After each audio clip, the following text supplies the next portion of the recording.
Hello, today is the 22nd of June 2011. Welcome to today's Silver Log analysis. If you're watching this before 2:15 p.m. Eastern Time, then not much has happened, and we should be somewhere around the 36 and change level.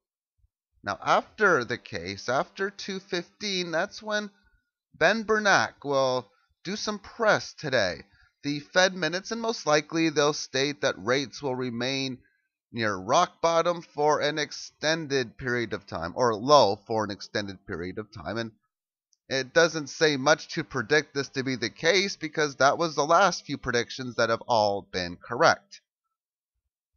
Now, this usually does mean that the volatility does surge for a couple of hours or so, but we haven't had that large of volatility that will probably still be lower than what we encountered when the volatility was at large peaks. That's only probably just because the size of these candles, in comparison to the size of these candles, are much smaller. Therefore, there has been much less volatility. So an increase from a small amount will give you bigger amounts, but still not too big. Where if the Fed were to speak in here, then it would go wild, at least in my opinion anyway. As far as the market is showing right now, it is stair-stepping higher. The former level of support, which, or at least this level in here, has been really, really interesting. Because this was the area that was resistance in the third week of May. And then it was support as June started the month off, and now it's been resistance. And the choppy action is going below, above, below, and probably again above, which is what the 18-period average of closes, highs, and lows has been doing since it started to go lower. We go lower, and then it goes above the area, goes back in it, tries to go above it, and then it goes below it, showing a breakdown pattern, but now it's back in towards this pattern right now. So we have so many opportunities of what looks to be a failed move. And when failed move goes from a failed move to a failed move to a failed move, then that just means that you're neutral or indecisive. Because you can say that this was a failed move, and now this was a failed move. Well, one of them most likely will end up being so, because the longer you're in a range, then the bigger the breakout or breakdown tends to be. As far as the weekly chart is concerned, there's now about 2 days and change for the market to try to hang on to the level of cautiously bullish that I've been giving it, because I really need to see it get up towards this line in here. Currently, that's set up at 37.93, but by the time it gets there, it would need to get to 38. It's been in an upward trend to keep some bullishness alive within this time frame, but you can only do this for so long because you at least got to go up at the rate of a cent, which lately has not been the case. If you break this, once again, this would be the significant level of support, which is at around 32 and a half to 32 and 2/3, anywhere in that area, as a level of support. Finally, the national debt ceiling. And this has become big news to the fact where this time, as we are now approaching the debt ceiling, that we are actually seeing mainstream media covering it compared to all the other times. In fact, there has been more times that the debt ceiling has went higher than I have had birthdays. And if you're born anywhere in here, then that's the same for you too, because of the fact that it's been raised on so many different occasions.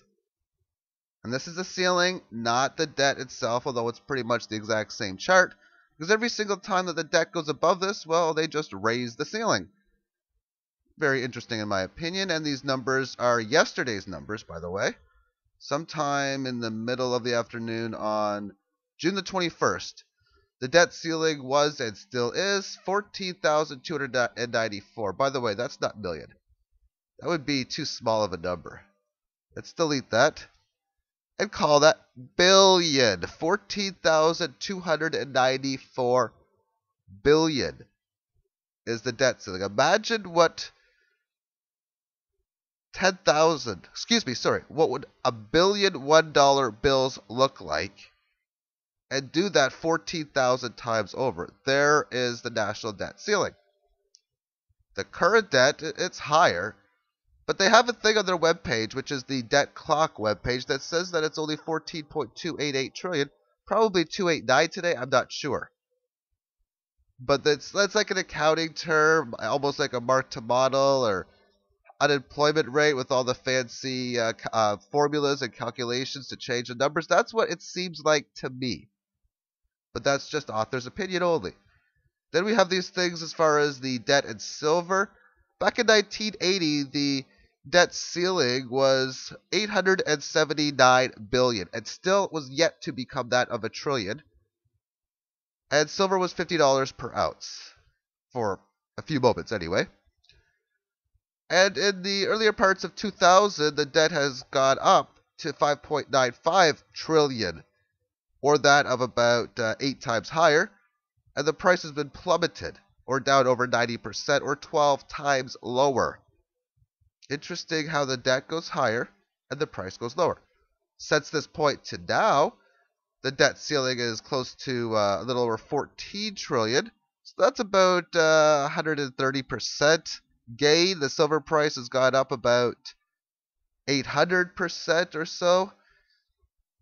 So it's actually outperformed the national debt increase. But since in here, the national debt has went up about 60 times and the silver prices went down about 30%.